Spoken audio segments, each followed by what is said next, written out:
workshops. I'm going to split you up. So 1, 2, 3. 1, 2. 1. You are 3. 3. 1.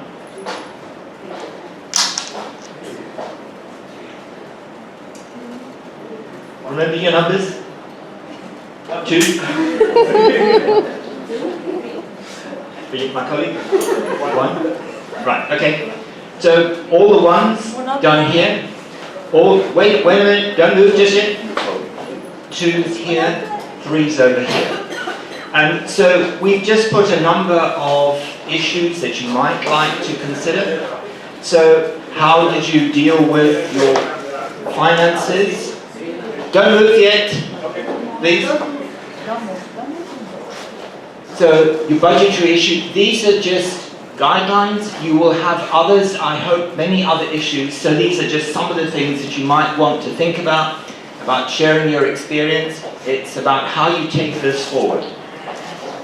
Very few of you mentioned how you developed some bonding or created informality. So what did you use for icebreakers, for example?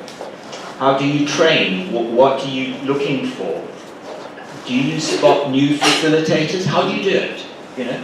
And do you, when you run your workshops, have this as one of your objectives, but not one that you put up on the board, but you're looking out for people who might help you in the future? How do you train people?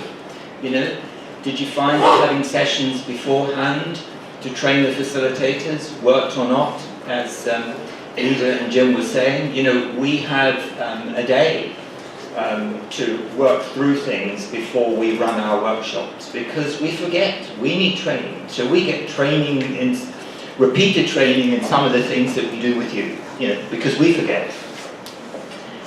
Sustainability, most and all of the talks really consider that, but this is really an important issue. How you get your institution to buy in, what you've done, how you've managed it. Some of you have been really successful, so those are great tips for other people to know. So we want you to document these things. And what were your problems? How did you overcome them? So the problems will be common to most people. So we need to know what you faced, and how you manage to get around them, to do what you do. And then a lot of this material needs to go way beyond this particular group. So you need to get to a much wider community. So think about publishing your experience. How might you do that? How might you sort of transmit it to a wider audience? Because you've done very well, and so you should think about broadcasting it in some way. And the other dots there are just about many other issues that are going to sort of come to mind. So these are just some of the things to think about. But we'll spend 15 or 20 minutes. If there's still a buzz and still an argument around the table, we'll let you carry on. So 1's here, 2's here, 3's here, and we'll give you flip charts, and someone be identified as a rapporteur to report back to the rest of the group. Okay?